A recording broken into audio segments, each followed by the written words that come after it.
بسم اللہ والصلاۃ والسلام علی رسول اللہ۔ ہمارا نیا چیپٹر ہے انٹروڈکشن ٹو فک۔ اس میں آپ کو بیسک کچھ کوشچنز کے بارے میں، اس میں میننگ اور امپارٹنس آف فک ہے۔ یہ فرسٹ اس کا پہلا جس کو ہم کہہ سکتے ہیں پہلا پارٹ ہے۔ اس کے بعد ڈیولپمنٹ آف فک یعنی ہسٹری، فک کیسے ڈیولپ ہوا، ارلی پیریڈ اس کا ہمیں بتانا ہے۔ اور اس کے بعد جو ہے دیٹ سورس آف فک، دیٹس قرآن، حدیث، اجماع اور قیاس۔ حالانکہ اس کے علاوہ بھی سورس آف فک اس کے علاوہ بھی ہیں، لیکن آپ کو یہ بیسک چار ہیں، تو قرآن ہے، حدیث ہے، اجماع اور قیاس۔ تو انشاءاللہ ان پر بات کریں گے۔ لیکن اس سے پہلے کہ ہم اس ٹاپک کو ہم سٹارٹ کریں، دو تین باتیں میں آپ کو بتانے کی مطلب مجھے ضرورت ہے تاکہ آپ یہ دماغ میں رکھیں۔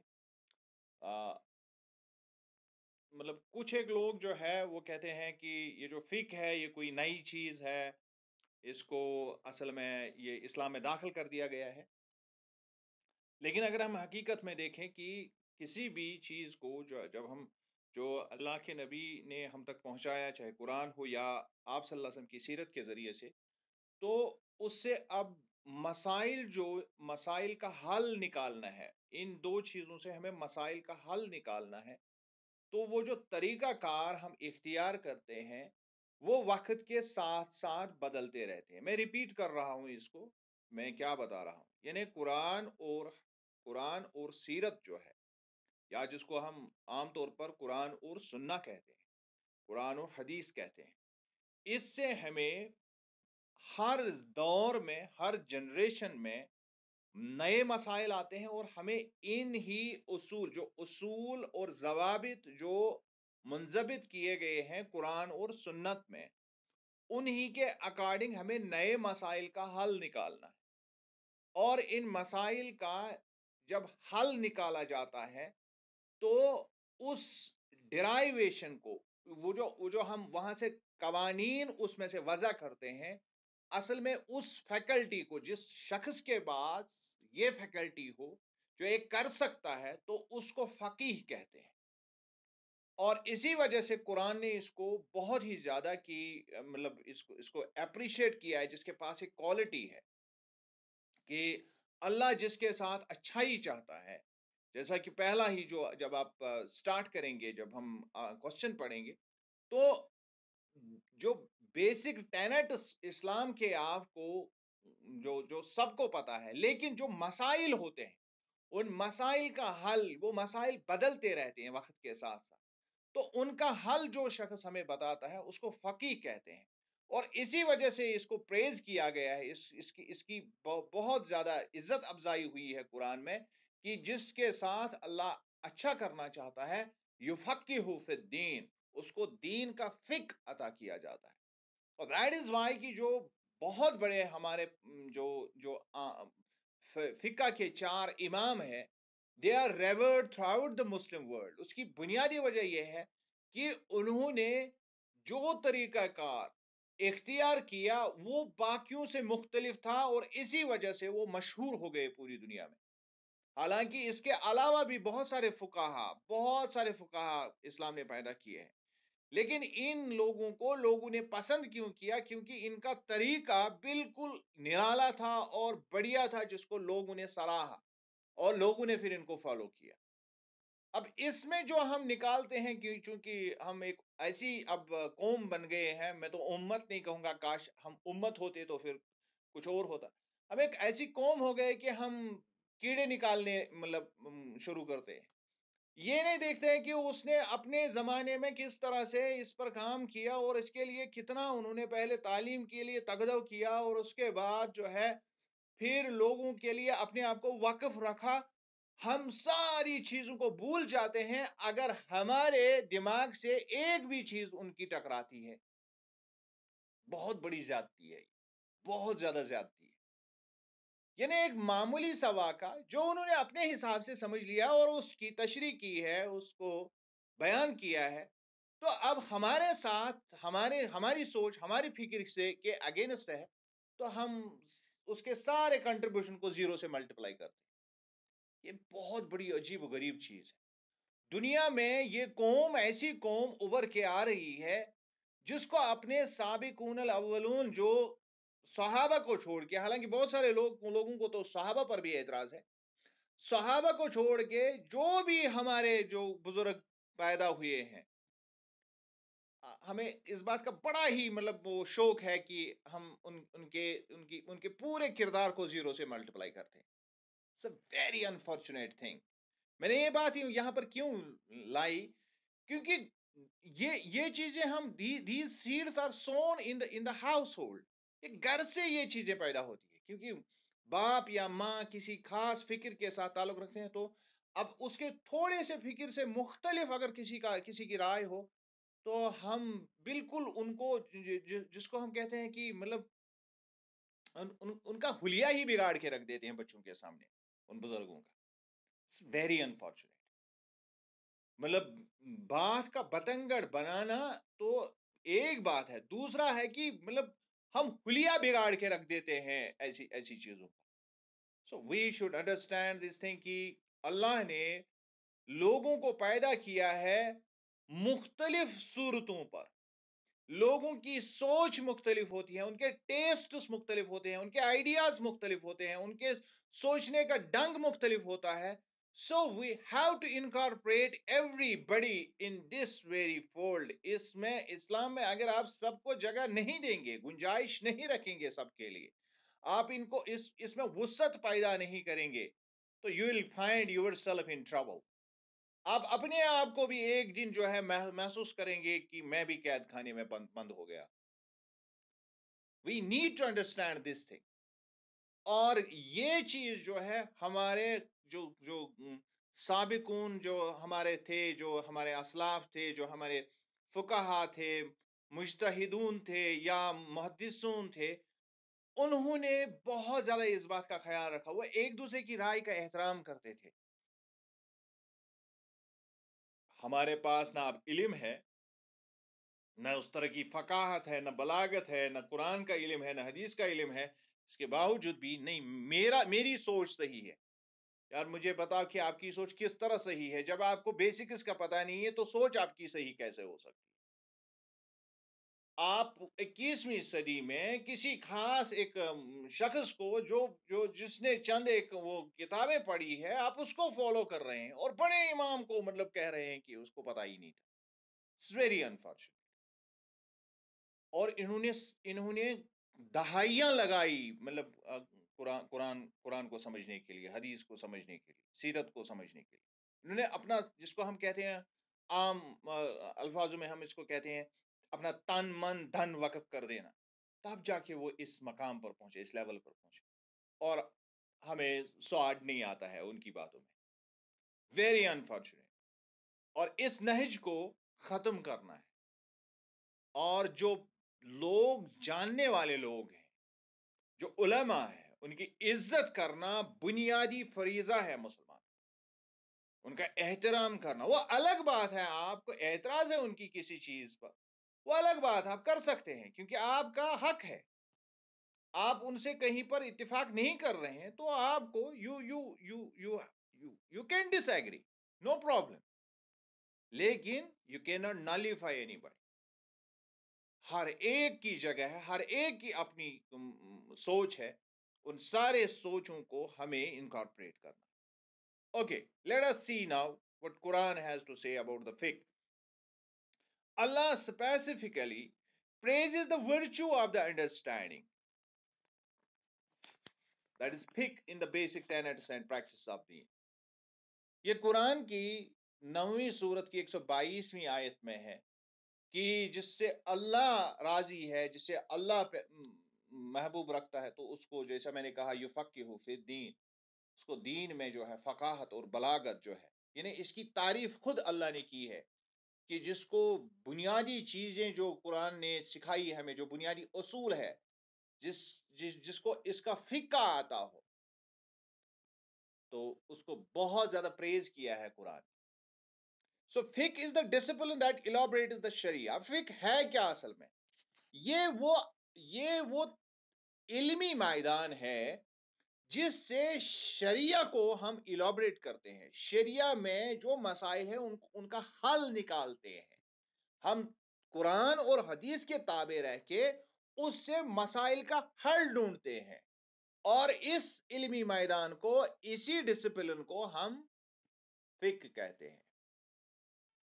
Fiqh has become the technical term for jurisprudence and refers to intelligence, understanding and knowledge.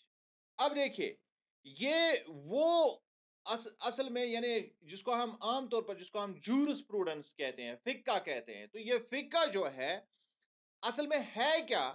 It is actually the intelligence. یعنی یہ وہ شخص کر سکتا ہے جس کے پاس عقل ہے، جس کے پاس چیزوں کو سمجھنے کا قوت ہے، جس کو ہم انڈرسٹینڈنگ کہتے ہیں، اور اس کے ساتھ ساتھ نالج. 3 پری ریکوزٹس ہے اس کے لیے. ایک، یہ شخص بہت بڑا کامل عقل والا ہونا چاہیے، اور اس کو چیزوں کی سمجھ ہونی چاہیے، اور اس کے پاس بہت ساری نالج ہونی چاہیے. جیسا کہ ہم نے پچھلے چیپٹر میں ہم نے حدیث کا پڑھا، اور میں نے آپ کو بتایا کہ جو محدثون ہیں ان کے پاس اس کا جو اصول حدیث ہے، اس سب کا علم ہونا چاہیے، تبھی جا کے اس کو ہم محدث کہتے ہیں. اسی طرح اصول فقہ کا پورا جو جاننے والا ہے اسی کو ہم، اور اس کو دونوں چیزوں پر پھر نظر ہونی چاہیے، اس کو قرآن پر بھی نظر ہونی چاہیے اور حدیث پر بھی نظر ہونی چاہیے، اسی کو فقیہ کہتے ہیں. اور یہ فقہ جو ہے یہ بہت زبردست چیز ہے، اور یہ زبردست کوالٹی ہے ایک انسان کی جس کے پاس یہ ہوتا ہے. It is a science of religious law in Islam. یعنی یہ وہ علمی میدان ہے جس میں مذہبی قوانین، جس کو ہم شریعہ کہتے ہیں، یہ وہ فیلڈ ہے، یعنی اس کا سائنس ہے which covers all aspects of civil, political and religious life. جس میں تینوں پہلو اسلام کے آتے ہیں، چاہے اس میں سول لا آتا ہو، چاہے اس میں پولیٹکس یا پولیٹیکل لا آتا ہو، سیاسیات کیا ہے، سماجیات کیا ہے، اور مذہبیات کیا ہے، یہ ساری چیزیں اس میں آتی. Fiqh is the profound understanding of religious rulings. یعنی ایک گہری انڈرسٹینڈنگ، جس کو بہت زیادہ فہم ہو، مذہب کی بنیادوں کو وہ جانتا ہو، اسی کو ہم فقہ کہتے ہیں. مذہب کے جو بنیادی چیزیں ہیں، جو اس کے قوانین ہیں، ان قوانین کا جس کو بدرجہ اتم جس کو علم ہو، اسی کو فقیہ کہتے ہیں، اور اسی سائنس کو ہم فقہ کہتے ہیں. Fiqh is the profound understanding of religious rulings. It is the most comprehensive subject in Islamic science. اور اسلامی سائنسز میں جو اسلامی تعلیمات ہیں ان میں سب سے وسیع ترین فیلڈ، اور یہ ہمگیر ہے. یعنی سارے کے سارے اسلامی پہلو یا سارے کے سارے مسائل کا جب تک آپ کو علم نہیں ہے آپ فقیہ نہیں ہو سکتے ہیں. یعنی آپ کو یہاں پر قرآن کی تعلیم جو بیسکس ہے، سننا کی تعلیم بیسکس ہے، تو ان دونوں میں اعلیٰ مقام آپ رکھتے ہیں. اس کے بعد آپ کو لینگویج پر بھی مہارت ہے، آپ گرامر جانتے ہیں، لیکسیکن جانتے ہیں، ہر طرح کی جو اپنے وقت کو جانتے ہیں، سیاست کو جانتے ہیں، سماجیات کو جانتے ہیں، اور اس کے علاوہ جو جوڈیشری کو جانتے ہیں، تب جا کے آپ فقیہ بن سکتے. یہ اعلیٰ ترین مقام ہے فقیہ بننا، فقہ میں جانا. فقہ لٹرلی مینز ڈیپ انڈرسٹینڈنگ. جب ہم فقہ کا لفظی مطلب سمجھتے ہیں، اس کا مطلب ہے جو جس کو بہت زیادہ سمجھ ہو، گہری سمجھ ہو ہر معاملے کی، اسی کو فقہ کہتے ہیں. Full comprehension and knowledge of some thing.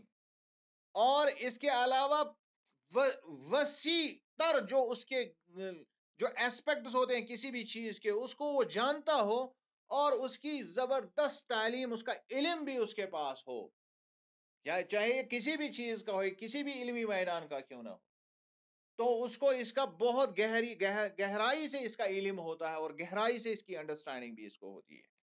So technically it refers to the body of Islamic law extracted from detailed Islamic sources and the process of gaining knowledge through jurisprudence. حالانکہ جب ہم عرف عام میں جب ہم اس کو سمجھتے ہیں تو ہم سمجھتے ہیں کہ جس کو اسلامی شریعہ، اسلامی قوانین کا جس کو علم ہو، اور جو یہ جانتا ہو کہ کس طرح سے اسلامی شریعہ کو کس طرح سے نکالا جاتا ہے، کس طرح قوانین بنائے جاتے ہیں، ان کو وضع کیسے کیا جاتا ہے، اور اس کے علاوہ اس کے بارے میں بہت ساری نالج رکھتا ہو، تو اس کو ہم فقیہ کہتے ہیں. لیکن یہ کوئی آسان بات اس طرح سے نہیں ہے. یعنی جب تک کوئی شخص ویل ورسڈ نہیں ہے قرآن اور حدیث میں، اسلامی تاریخ میں، اور وہ سارے علوم جس میں وہ اب قانون وضع کر رہا ہے، مثال کے طور پر یہ کوئی سیاسی قانون بنانے جا رہا ہے، کوئی سیاسیات سے متعلق، تو اس کو پہلے سیاست کا بھی علم ہونا چاہیے.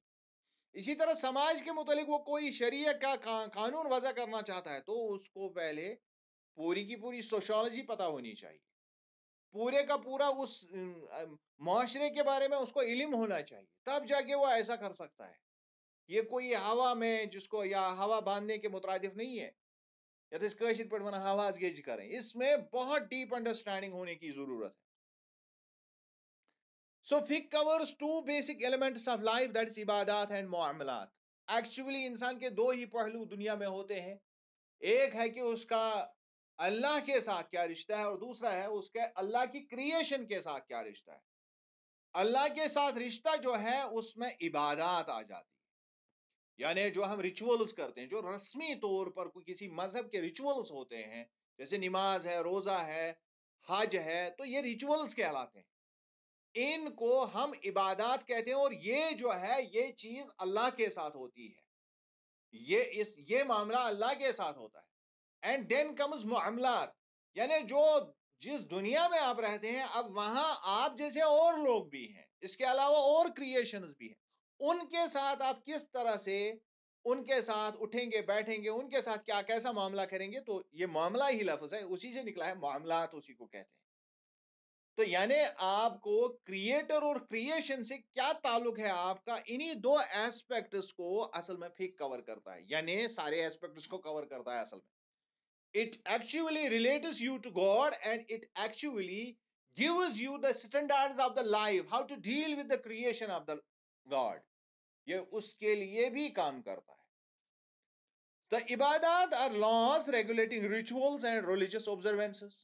پہلے بھی میں نے آپ کو بتایا، عبادات وہ قوانین ہیں، وہ شرعی نصوص ہیں جن کے ذریعے سے ہم جو رسمی عبادات ہماری ہوتی ہے، جو ہم جو طریقہ کار ہم اختیار کرتے ہیں کہ نماز کیسے پڑھنی ہے، وضو کیسے بنانا ہے، مسجد میں داخل کیسے ہونا ہے، غسل کیسے کرنا ہے، یہ ساری کی ساری چیزیں جو ہے these are called rituals. ان کو ہم عبادات کہتے ہیں. یہ رسمی عبادات جو ہوتی ہے، یہ اس میں اس کو ہم مذہبی زندگی ایک انسان کی کہتے ہیں. And معاملات are the laws dealing with the complexities of socio-economic and political life. اور معاملات میں کیا چیزیں آتی ہیں؟ اس میں وہ ساری پیچیدگیاں آتی ہیں جو ہم زندگی میں جھیلتے ہیں. اس میں آپ سماج میں کیسے رہیں گے، آپ اپنا معاش کیسے کمائیں گے، آپ کی سیاسی جو سوچ ہوگی، نہج ہوگی، وہ کس طرح کی ہونی چاہیے، یہ سارے مسائل جو ہے معاملات میں آتے ہیں. اور فقہ دونوں کا سائنس، فقہ ان دونوں کے ساتھ ڈیل کرتا ہے. Now you can understand how important, اور it is so comprehensive، اتنا ہمگیر، اتنا وسیع ہے کہ اس کے بغیر جو ہے کسی بھی چیز کو سمجھنا، کسی بھی چیز کے بارے میں جو ہے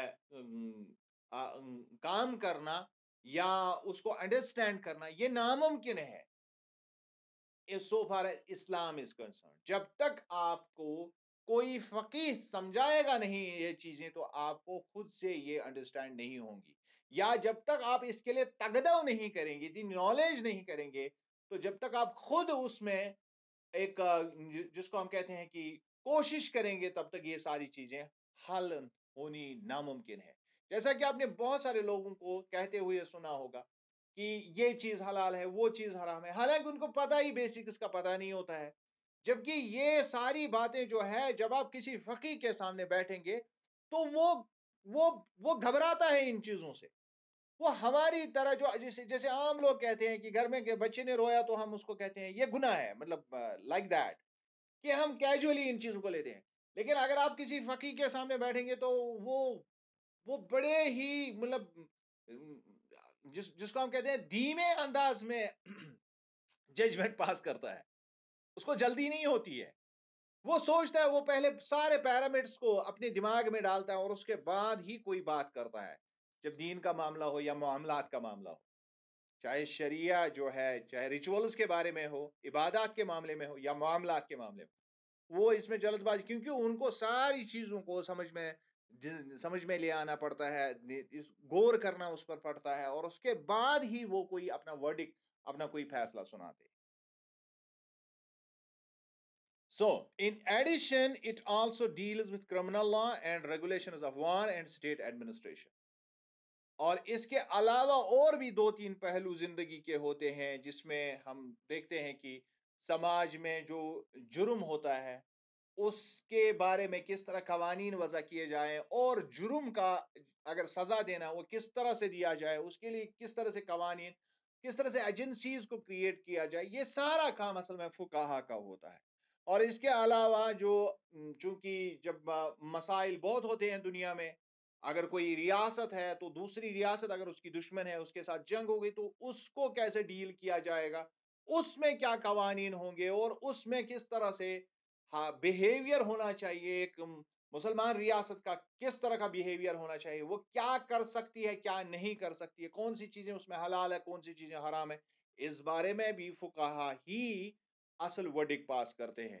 اور اس کے بعد آتا ہے جو انتظام ہم چلاتے ہیں. یہ تو اصل میں ملکی سطح پر ہم اصل میں بات کرتے ہیں. اسی میں کرمنل لا بھی آتا ہے، ریگولیشنز آف وار بھی آتی ہے، اور جو ہم اسٹیٹ ایڈمنسٹریشن کہتے ہیں وہ بھی اسی میں آتا ہے کہ کس طرح سے انتظام اور انسرام ایک اس کا سوسائٹی کا چلانا ہے اگر آپ اسٹیٹ کے ہیڈ ہیں. تو یہ بھی اصل میں اس کے قوانین بھی مرتب کرنے والا جو ہوتا ہے وہ فقیہ ہی ہوتا ہے.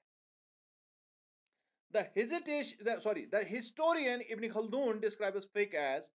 اب یہ ابن خلدون جو ہے بہت بڑے سوشالوجسٹ یا فادر آف ہسٹری بھی اس کو کہا جاتا ہے اسلام میں. تو یہ اسلامی دنیا کے مایہ ناز اسکالر تھے ابن خلدون. تو انہوں نے فقہ کے بارے میں اس کو ڈسکرائب کرتے ہوئے، اس کی وضاحت کرتے ہوئے انہوں نے بیان کیا ہے، knowledge of the rules of اللہ، یعنی جو اللہ کے قوانین ہیں ان کی اگر آپ کو جانکاری ہو، which concerns the actions of a person، جس میں ایک شخص کے اعمال جو ہے کہ وہ کس طرح سے کرے، اللہ کے بتائے ہوئے رولز کے مطابق ایک شخص کس طرح سے اپنا ڈے ٹو ڈے عمل کرے.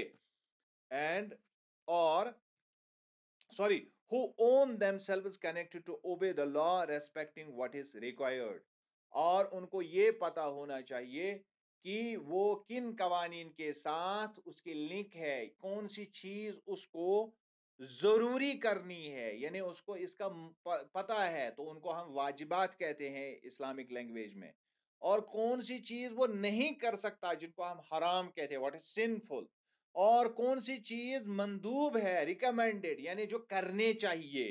اور کون سی چیز جن کو ڈسکریج کیا گیا ہے، یعنی ڈس اپروو کیا گیا ہے، یعنی جس سے مکروہ کہا گیا ہے کہ جس سے بچنا ہی بہتر ہے، یا جو نیوٹرل ہے جس کو مباح کہتے ہیں. تو اب اگر کسی شخص کو ان سارے رولز جو اللہ کے یہ رولز ہے، چاہے واجب ہے، حرام ہے، مندوب ہے، مکروہ ہے، مباح ہے، ان سب کا علم جس شخص کے پاس ہے اور ان پر کیسے عمل کیا جائے گا، کن کن صورتحال میں عمل کیا جائے گا، اس سارے سائنس کو ہم فقہ کہتے ہیں. During the course of 9th and 10th century CE, when principles of Islamic law were formulated in a systematic way, different schools of fiqh came into existence like Hanafi, Maliki, Shafi, Hanbali and Jafari. اور پھر جب 10ویں اور 9ویں اور 10ویں صدی میں جب فقہ کو ایک بالکل ایک طرح سے ایک الگ سائنس کے طور پر جب دنیائی اسلام میں اس کو پذیرائی ملی، تو اس کے بعد جو ہے مختلف فقہا پیدا ہو گئے اور انہوں نے اس کے اصول اور ضوابط جو ہے وہ طے کیے اور اس کے بعد مختلف سکولز آف فک جو ہے وجود میں آئے. یعنی اب ان کی اپنی اپنی اسٹریٹجی ہے، وہ مسائل کو کس طرح سے دیکھتے ہیں، کس طرح سے حل کرتے ہیں، تو ان کا ایک طریقہ کار ہے. اس طریقہ کار میں کیا فرق ہے، مختصر طور سے میں آپ کو بتاؤں گا کہ جو سورسز آف فک ہے، وہ سورسز آف فک میں کسی چیز کو زیادہ امپارٹنس دیتے ہیں تو دوسرا جو ہے وہ اس چیز کو کم امپارٹنس دیتا ہے. اسی بنیادی فرق میں مختلف فک جو ہے وجود میں آ گئے. مثال کے طور پر اگر ہم امام احمد بن حنبل کے فک کو دیکھیں گے تو وہ حدیث کو زیادہ اور رائے کو کم جگہ دیتا ہے. اب اگر اس کے الٹ ہم دیکھیں، میں مختصر طور سے آپ کو یہ سمجھانے کی کوشش کر رہا ہوں. اب اگر اس کے الٹ ہم امام ابو حنیفہ کو دیں گے تو وہ حدیث کو حدیث اگر اس کو نہ ملے تو رائے کو زیادہ امپارٹنس دیتا ہے. یعنی اگر کیٹیگورک حدیث اس کے سامنے نہیں ہے تو رائے کو زیادہ وہ جگہ دیتا ہے جب وہ اصول وضع کرتا ہے.